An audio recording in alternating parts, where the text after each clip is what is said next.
हूँ थोड़े तो बहुत एक्सपेक्टेशन है मेरे डिस्ट्रिक्ट दी भी कि फाइनेंस बजट विच जे बजट निकलिया है ਉਹਦੇ ਵਿੱਚ आपा जरूर मेरे डिस्ट्रिक्ट ਨੂੰ मदद करोगे। ठीक है, जिनके बड़े नेता हैं नाम से मतदान मिल जाता है पर हमें तो काम करके मतदान लेना पड़ेगा।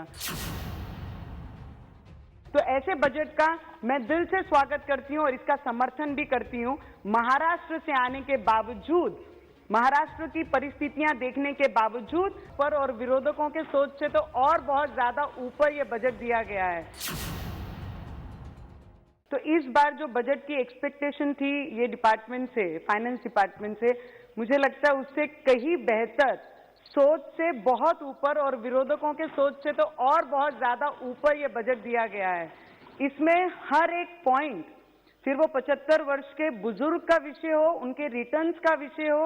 आदिवासी क्षेत्र के विद्यार्थियों के शिक्षण का विषय हो, या टैक्स पेयर के ऊपर ये लॉकडाउन के बाद, ये पैंडेमिक के बाद उनके ऊपर टैक्स का और बर्डन ना देते हुए बहुत सारे ऐसे इशू, गोल्ड रेट्स जब 2000 फाइनेंस बजट के नीचे जाते हैं, कौन बोलता है महिलाओं के लिए इस बजट में नहीं सोचा गया है। गैस की पाइपलाइंस कनेक्टिविटी अर्बन एरिया में जिस हिसाब से 100 नए शहरों को ये गैस पाइपलाइन के हिसाब से जोड़े जाएंगे, सैनिक स्कूलों को बोलते हैं विजन चाहिए, दूरदृष्टि चाहिए। मुझे लगता है इससे अच्छी दूरदृष्टि हो ही नहीं सकती है कि 100 सैनिक स्कूल्स अगर देश में नए बनेंगे तो आने वाले समय में जितने भी बॉर्डर पे आवश्यकता फौज की जरूरत होगी, मुझे लगता है यहाँ से निकले हुआ हर विद्यार्थी वहां जाकर देश की सुरक्षा कर सकता है। तो ऐसे बजट का मैं दिल से स्वागत करती हूँ और इसका समर्थन भी करती हूँ। महाराष्ट्र से आने के बावजूद, महाराष्ट्र की परिस्थितियां देखने के बावजूद, क्योंकि कल से जो बजट के टैक्स पे जीएसटी नहीं देने पे जो बवाल महाराष्ट्र के कई लोगों ने उठाए, तो उस पर मैं एक बताना चाहूंगी कि पिछले टर्म में 2019 और 20 में जब जीएसटी पूरे देश में सबसे ज्यादा महाराष्ट्र स्टेट को दी गई, तो उसका भी स्वाभिमान अभिमान है और ये डिपार्टमेंट से, फाइनेंस डिपार्टमेंट से इस बार भी वही एक्सपेक्टेशन करते हैं कि महाराष्ट्र के डेवलपमेंट के लिए जिस तरीके से 2019-20 में जो जीएसटी दी गई है महाराष्ट्र को, इस वर्ष भी उसी तरीके से महाराष्ट्र की मदद आपके डिपार्टमेंट से अपेक्षित रखते हैं। बहुत छोटी छोटी सी मांगे हैं पर बजट बहुत अच्छा दिया है इस बार। तो अनुराग जी भी हाउस में प्रेजेंट हैं, हमारे मिनिस्टर अनुराग जी, तो उनसे भी एक्सपेक्टेशंस करती हूँ, थोड़े तो बहुत एक्सपेक्टेशन है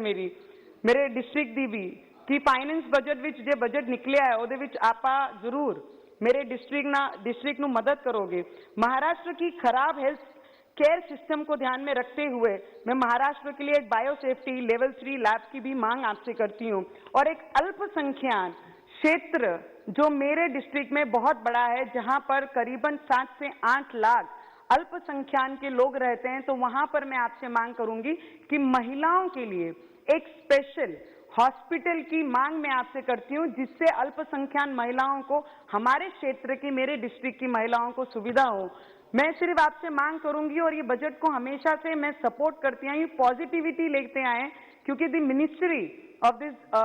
department is related with a female, और फीमेल के नाते जो चीजें जरूरत हमें लगती है मैं आपके सामने मांग रख रही हूँ। तो आप अल्पसंख्यक हॉस्पिटल आप जरूर देंगे हमारे क्षेत्र में, अमरावती में, ये आपसे अपेक्षा करती हूँ। मेरे जिले में, विदर्भ में सबसे सूखा जर अगर पूरे विदर्भ में, महाराष्ट्र में अगर होता होगा तो वो विदर्भ में है। तो मैं आपसे ये योजना में इलाकों में हर घर में वाटर कनेक्शन देने के लिए मैं जल जीवन मिशन के अंतर्गत मेरे जिले में 100 करोड़ निधि की आपसे मांग करते हुए कि धारनी मेलघाट जो ट्राइबल एरिया है,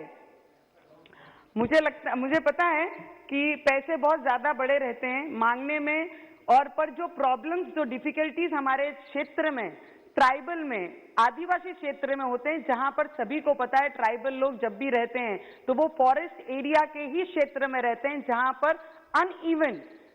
जगह रहती है, अनइवन क्षेत्र में वो रहते हैं, तो पानी का बहाव इतना फोर्स होता है कि वहां पर पानी उन्हें नहीं मिलता है। तो ये मिशन के अंदर आप हमारे मेलघाट के आदिवासी क्षेत्र के लोगों को ध्यान में रखते हुए हमारे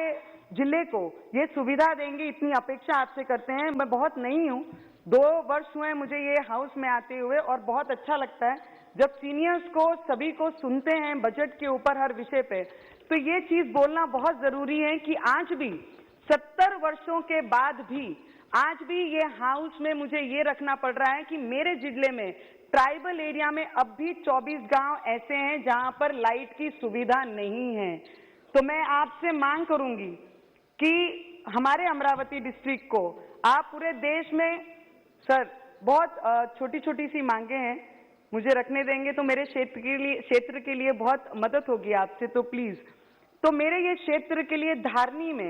धारनी तालुके में और चिकलदरा तालुके में ऐसे 24 गांव हैं। आप स्पेशल इसमें वो करके आपने ये डिपार्टमेंट को ऑर्डर देने चाहिए कि ये 24 गांव आज भी आजादी के 70-75 वर्ष होने पे भी वो बिना लाइट की सुविधा से आज भी वो आदिवासी लोग आज भी बिना लाइट के रह रहे हैं। तो मैं आपसे विनंती करूंगी स्पेशल एक वो बना के इसमें उनको फैसिलिटी दी जाए जिससे आदिवासी आज भी आदिवासी नहीं, वो आगे बढ़ने के लिए कुछ ना कुछ मदद उन्हें मिल जाए।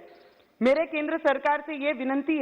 विनंती करती हूँ कि 15 लाख से ज्यादा अर्बन पॉपुलेशन वाला अमरावती शहर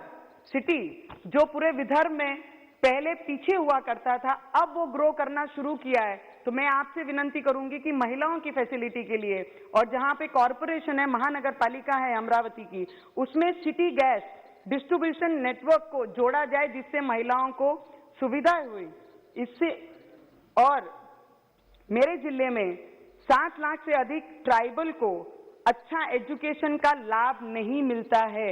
आज भी ट्राइबल एरिया में हमारे विद्यार्थी सिर्फ 7वीं कक्षा तक पढ़ते हैं या 6ठी कक्षा तक पढ़ते हैं। दूसरे गांव में जाने की आदिवासियों की मजबूती नहीं है और उस गांव में ना ही शिक्षक वहां पर आके उन्हें पढ़ाने की इच्छुक रखते हैं। तो मेरी आपसे विनंती रहेगी कि जो एजुकेशन के माध्यम से आपने जो एजुकेशन डिपार्टमेंट को इतना बड़ा फंड दिया है, तो मेरी आपसे विनंती रहेगी कि जो एकलव्य स्कूल है उसकी मैं मांग करती हूँ कि धारनी तालुका जो आदिवासी क्षेत्र है, जो एकलव्य पूरे आदिवासी क्षेत्र के बच्चों के लिए है, उसमें अंजनगांव सुरजी में 2 दीजिए और 2 स्कूल अचलपुर तालुके में जो आदिवासी क्षेत्र को बिलोंग करते हैं ऐसे क्षेत्रों को दीजिए। सभी को इसमें हैरानी होगी कि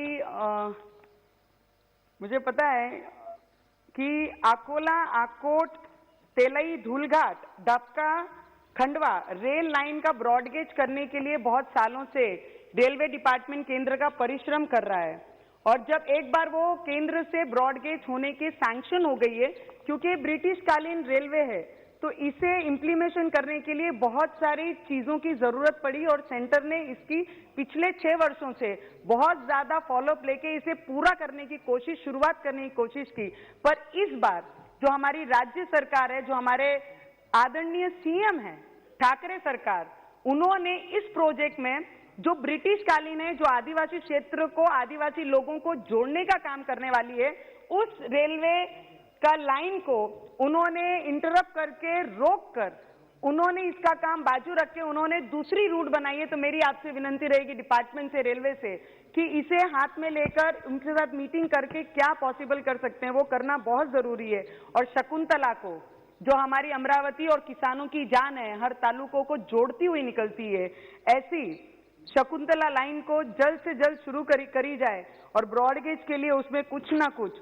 आप जरूर मदद करें। और सभी ने एमपी लैंड फंड के बारे में भी कहा है, तो मैं फाइनेंस मिनिस्ट्री से विनंती करूंगी कि एमपी लैंड फंड भी सभी एमपी को इस वर्ष में आप प्रोवाइड कीजिए, ताकि हम जैसे लोग, ठीक है, जिनके बड़े नेता हैं, नाम से मतदान मिल जाता है पर हमें तो काम करके मतदान लेना पड़ेगा। तो मुझे लगता है इस वर्ष हमें अगर एमपी लैंड फंड मिलेगा तो हम लोगों के सामने जाकर कुछ ना कुछ अपने तरीके से छोटा ही दें, पर देने का काम तो जरूर कर सकते हैं, इसलिए वो देना बहुत जरूरी है।